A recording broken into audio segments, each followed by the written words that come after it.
Selon la formule, je vous inviterai à bien vouloir rouvrir vos portables à la fin de la soirée.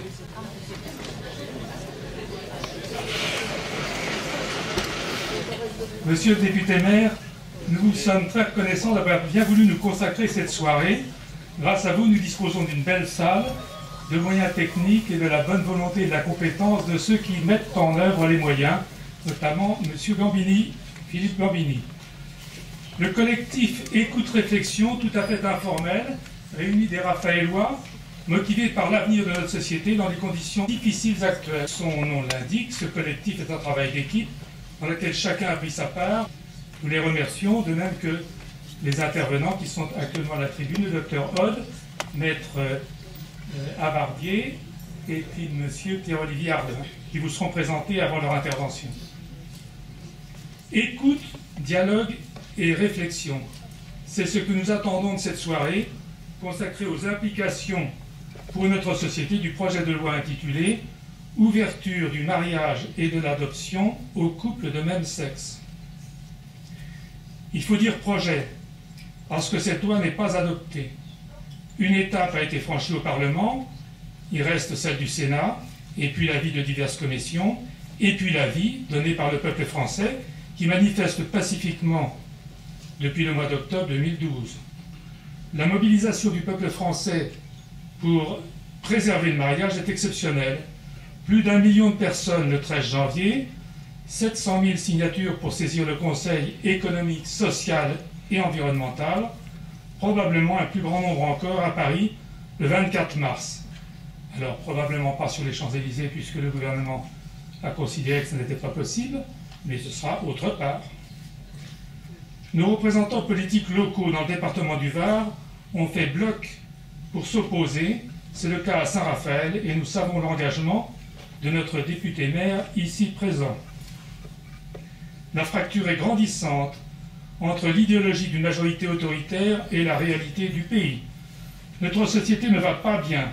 Les choses vont s'aggraver avec le vote d'une loi qui ne répond pas à une aspiration populaire, mais qui répond à la revendication d'une minorité de Français. Le mariage, dans cette situation, est une revendication elle-même minoritaire au milieu d'une minorité hétérogène. La loi n'a pas pour vocation de satisfaire une revendication particulière au détriment d'une institution dont la vocation est le bien commun. Il ne faut pas être naïf. En amont de cette proposition et sous-jacente à celle-ci, numéro 31 des 60 propositions de notre président, il n'y a pas que la promesse faite à des fins électoralistes. Il y a autre chose. L'objectif est clairement le changement de société.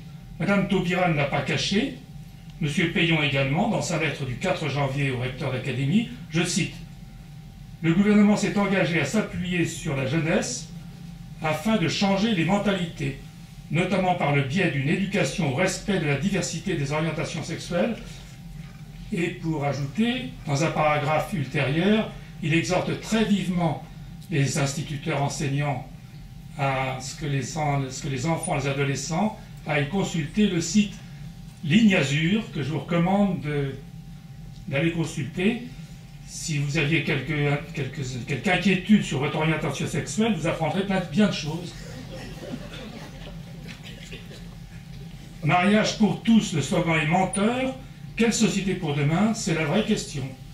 Cette soirée va, nous l'espérons, contribuer à éclairer en distinguant et précisant les conséquences d'une disposition législative parfaitement regrettable. Vont nous y aider d'abord maître Bernard Avardier sur le plan juridique, le docteur Jean-Louis Aude s'agissant des aspects médicaux et psychologiques, enfin, M. Pierre-Olivier Ardin sur le plan philosophique et éthique, avec des incidences sur la famille et plus généralement l'avenir de notre société.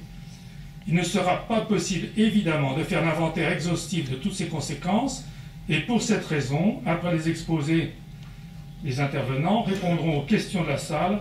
2 micro-baladeurs seront à disposition de chaque côté de la salle.